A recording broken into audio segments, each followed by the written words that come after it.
Pero ang paglisan ba at ang paglimot sa nakaraan ay nakatadhana rin bang mangyari sa amin? Zach, tinatanggap mo ba susulin bilang kabiyak mo sa habang buhay? Opo, Father. Kabiyak mo sa habang buhay?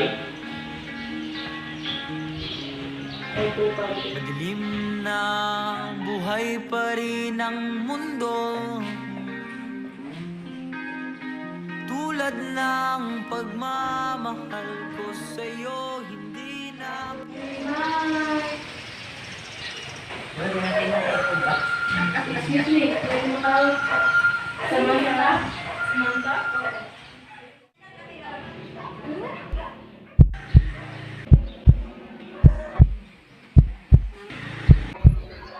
But not even death can escape the game of fate.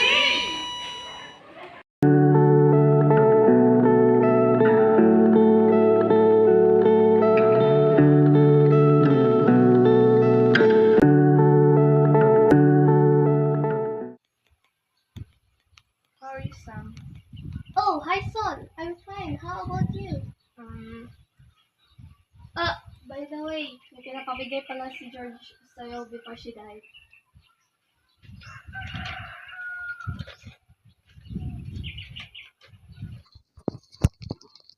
Hi, my safe place. I know pag nabasa mo to, siguradong wala na ako. I don't know where to start, but I can say that being with you is like I'm in peace. Salamat dahil iniahon mo ko sa magulo kong mundo. Pinaramdam mo na hindi ako nag-iisa.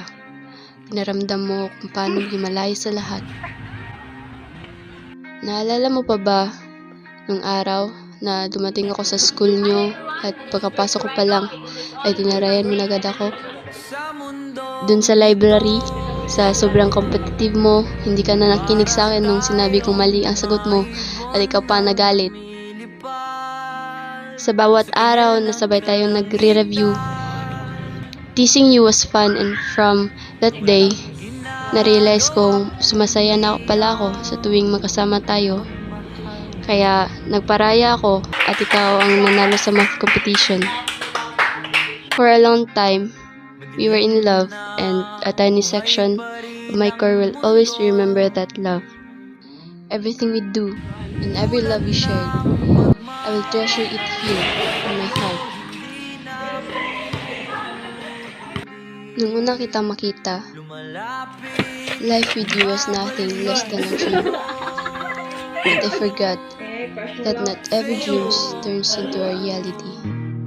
Saying goodbye to you breaks my heart, and I realize that saying goodbye to the person I love was actually the most painful thing I did. I'm sorry, my love. I've never tell you that I'm suffering from leukemia. I don't want to hurt you because of me, and I want to see you crying just because of me. I know it's too late to say this, but that I love you and you will be forever my safe place. Hanggang sa muli, paalam.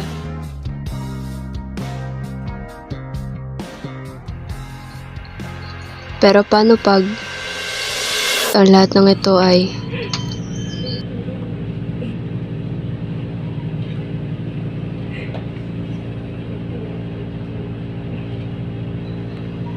panaginip lang?